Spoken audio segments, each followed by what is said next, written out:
Hello student, आशा करता हूँ आप सभी लोग स्वस्थ होंगे, अच्छे होंगे और अपनी पढ़ाई में ज़बरदस्त तरीके से लगे होंगे। इसकी पहली हिस्ट्री में जो जैन धर्म, बौद्ध धर्म खत्म हो चुका है, अब आ गया महाजनपद।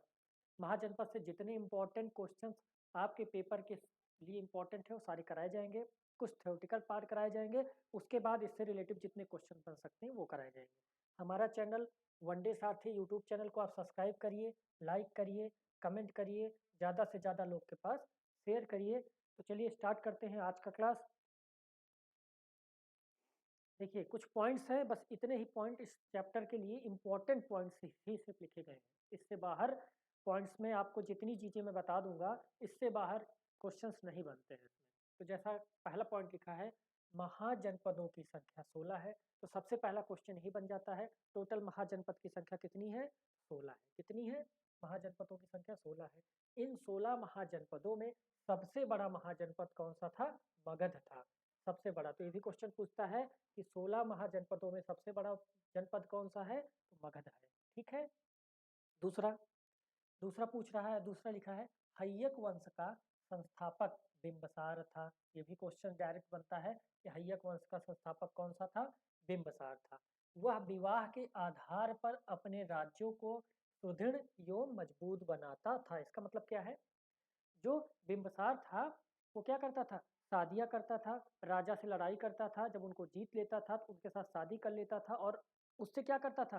राज्य को, मतलब जो बच्चे पैदा होंगे उससे क्या होगा? राज्य को और दृढ़ता, मजबूती आएगी। ठीक है। इसके बेटे का नाम क्या था? अजातशत्रु। ठीक है।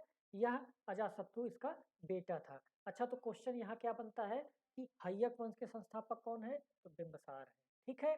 इसका बेटे का नाम क्या है? अजातशत्रु। अच्छा, एक बहुत प्यारी कहानी है कि जो हय्यक वंश का संस्थापक बिंबसार था, ये अंग अंग आपको याद होगा, महाराजा कर्ण के टाइम का है। तो अंग को क्या करा? जीता। जीतने के बाद अपने बच्चे, अपने बेटे को गिफ्ट किया। किसको? अजातशत्रु को गिफ्ट किया कि जाओ वहां पे शासन करो। अब देखिए क्या होता है, बाद में अजातशत्रु क्या करता है? बिम्बिसार को मारकर ही गद्दी पर बैठ जाता है। ठीक है। तो ये चीजें होती थी, इसीलिए इसको कहा जाता है इसने अपने पिता की ही हत्या कर गद्दी पर बैठा था।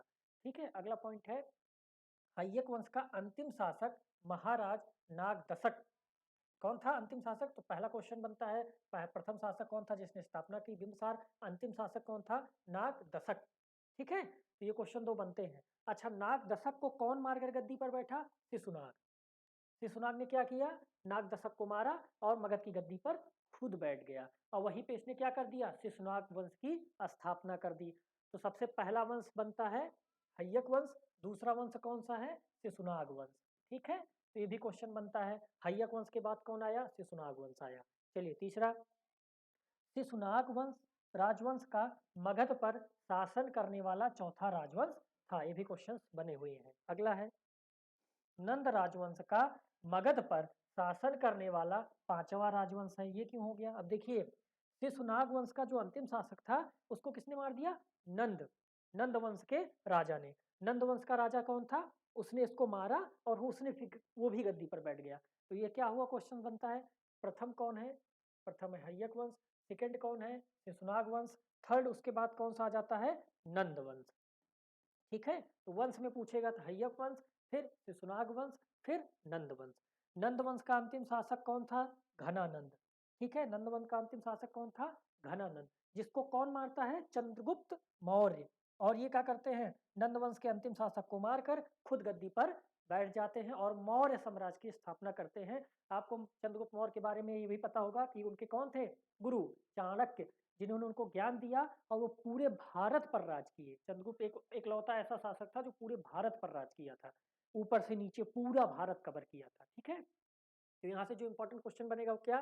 सिक्वल अगर वंश का पूछता है, सबसे पहले हय्यक वंश, फिर शिशुनाग वंश, फिर नंद वंश, फिर मौर्य वंश। ठीक है। ये सिक्वल पूछेगा लाइन से तो आप लिखिएगा। फिर हय्यक वंश का संस्थापक बिंबसार, फिर इसका अंतिम शासक नागदशक को किसने मारा? शिशुनाग ने। शिशुनाग के अंतिम शासक को किसने मारा? नंद ने। नंद के अंतिम शासक को, घनानंद को किसने मार दिया? चंद्रगुप्त मौर्य ने। अच्छा, एक क्वेश्चन और बनता है, नंद वंश का अंतिम शासक कौन था? घनानंद। ठीक है। घनानंद को, अच्छा उस समय पे नंदवंश बहुत समृद्धशाली था। ठीक है। तो अब अगला टॉपिक पढ़ते हैं। अगला टॉपिक क्या है आपके सामने?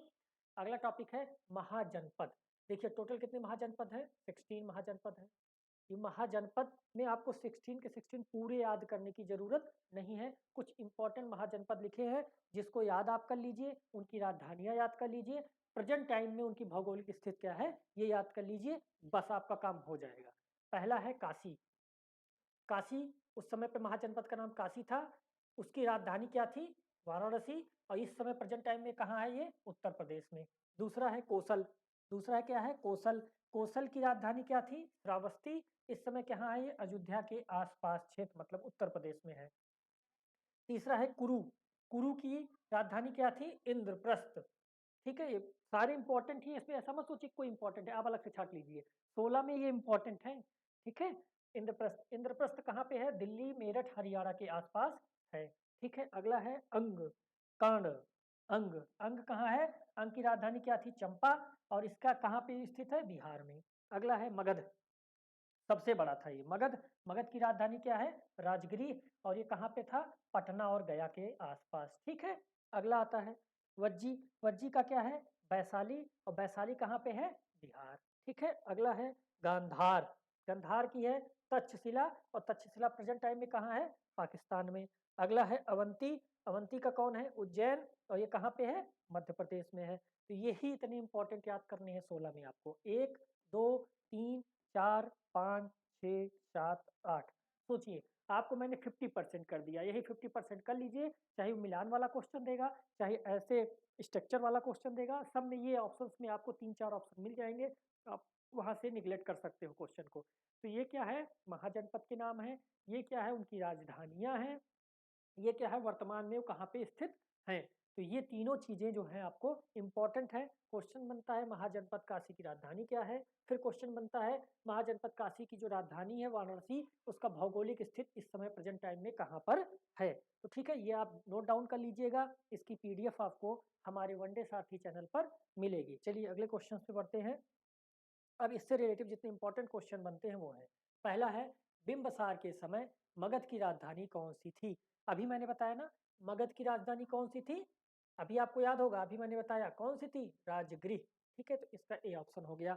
और बिंबसार हय्यक वंश का संस्थापक था। ठीक है, अगला, मगध का कौन सा शासक बुद्ध का समकालीन था? तो मगध का कौन सा शासक बुद्ध का समकालीन था? तो ये था बिंबसार। यही अजातशत्रु की बात करें, अजातशत्रु कौन था? बुद्ध का भी था और जैन का भी था। ये दोनों धर्मों को मानता था, ये दोनों चीजों के नियम कानून को मानता था। और इसने ही क्या किया था? अपने पिता को मारकर गद्दी पर बैठा था। चलिए अगला। अगला क्वेश्चन आपके सामने है, पंचकर्म या पंचकर्म सिक्का कहाँ चलता था? तो सिक्के की बात जब भी करेगा तो आप चुपचाप क्या करिएगा? मौर्यकाल मारिएगा। ये 6ठी शताब्दी की बात कर रहा है। ठीक है ना, तो ये क्या मारेंगे आप? मौर्यकाल। B option. सिक्के सबसे ज्यादा वहीं चले थे। इसके बाद मौर्यकाल पे वीडियो आएगी जिसमें मौर्यकाल, अशोक, ये सब के बारे में बात की जाएगी। चलिए अगला है, सिक्कों के अध्ययन को क्या कहा जाता है? तो न्यूरो जहां लग जाए ना नंबरिक से, तो तुरंत सिक्का मार दीजिएगा। C option. अच्छा, यहीं पे एक इपिग्राफी लिखी है। इपिग्राफी क्या होता है? कि पूरा लेख, जो पूरा लेख होते हैं उनके अध्ययन को करते हैं, तो उसी को इपिग्राफी कहा जाता है। चलिए अगले क्वेश्चन पे बढ़ते हैं। अगला क्वेश्चन है, शिशुनाग ने अपनी राजधानी कहाँ बनाई? तो शिशुनाग ने अपनी राजधानी कहाँ बनाई थी? वैशाली को बनाई थी। तो सी ऑप्शन हो जाएगा। ठीक है, ये इंपॉर्टेंट। प्राचीन काल में किस जनपद की राजधानी उज्जैनी थी? अभी हमने बात की ना, उज्जैनी कहाँ की थी? अवंती की थी। और उज्जैनी कहाँ पे इस समय? तो मध्य प्रदेश। ए ऑप्शन सही हो गया। चलिए अगला। अगला क्वेश्चन है, पटना शहर का पुराना नाम क्या था? तो पटना शहर का पुराना नाम पूछा है, तो पुराना नाम क्या था?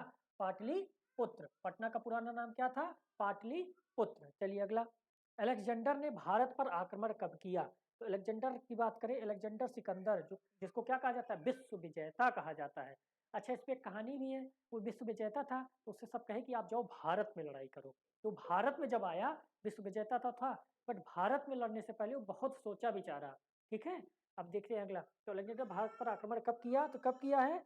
ईस्वी 326 पूर्व में इसने आक्रमण किया। तो ऑप्शन ए नंबर सही। चलिए अगला, 326 ईस्वी पूर्व उत्तर पश्चिम भारत में सिकंदर का आक्रमण इनमें से किसके का शासन काल में हुआ? तो देखिए, अगर सिकंदर की बात करेगा तो किसके शासन काल में हुआ था? ये नंद के शासन काल में हुआ था। ठीक है, अगला है, सिकंदर की मृत्यु कहाँ हुई? सिकंदर की मृत्यु कहाँ हुई है?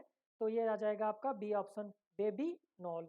ठीक है, बेबी नोल में इसकी मृत्यु हुई है। अगला, कौन सी नदी सिकंदर महान के भारत आक्रमण की पूर्व सीमा थी? अब देखिए ये बहुत अच्छा क्वेश्चन है, बहुत प्यारा क्वेश्चन है। ये क्वेश्चन आपको मैं होमवर्क में देता हूँ, आप इसको कमेंट बॉक्स में बताइएगा, नहीं तो मैं पिछली क्लास में आपको इसका क्वेश्चन का उत्तर बताऊंगा। चलिए अगला क्वेश्चन देते हैं। अगला क्वेश्चन, अच्छा अगला क्वेश्चन है यहीं पे है। तो इतने इससे इंपॉर्टेंट जितने क्वेश्चन थे वो कराए गए हैं। इसमें अगर आपको कोई भी डाउट होता है, कोई भी प्रॉब्लम होती है, कमेंट बॉक्स में कमेंट करिएगा। इसके बाद अगला जो लेक्चर आएगा वो मौर्य काल पे होगा। तो चलिए ठीक है बच्चों, अच्छे से पढ़ाई करिए, लगे रहिए, आप जरूर वर्दी पाएंगे। धन्यवाद।